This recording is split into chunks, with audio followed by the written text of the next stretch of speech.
దేవుని ప్రియులరా, యేసుక్రీస్తు ఆజ్ఞల్ని తిరస్కరించినారా?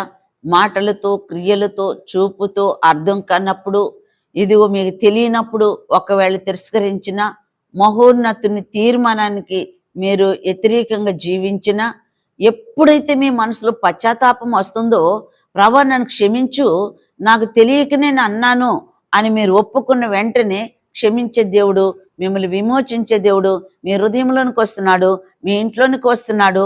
ప్రార్థనలో పాల్గొనండి, మీకు ప్రార్థనలో విడుదల కలుగుతుంది. మీరు కూడా స్తుతి చేసుకుంటా ఉండండి. ప్రభు మిమ్మల్ని దీవించను గాక. ప్రార్థనలో పాల్గొందాం. ప్రభా నీకు స్తోత్రములు.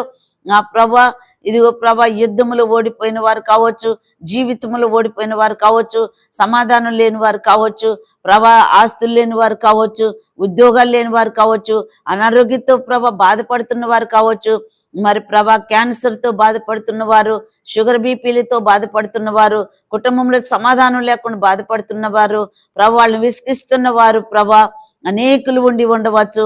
ఏ విధమైన బానిసత్వంలో ఉన్నారో, ఏ విధమైన చిక్కుల్లో సమస్యలు ఓడిపోతున్నారో వారి వాటముని దూరపరిచి వారిని బలపరచండి, వారిని స్థిరపరచండి, వారికి ధైర్యాన్ని ఇవ్వండి, వారి నోట మీ మాటలు ఉంచండి, వారికి ప్రార్థన ఇవ్వండి, వారికి విశ్వాసాన్ని ఇవ్వండి.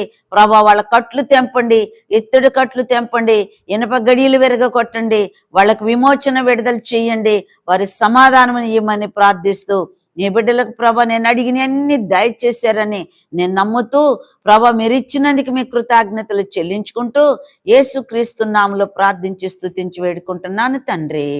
ఆమేన్.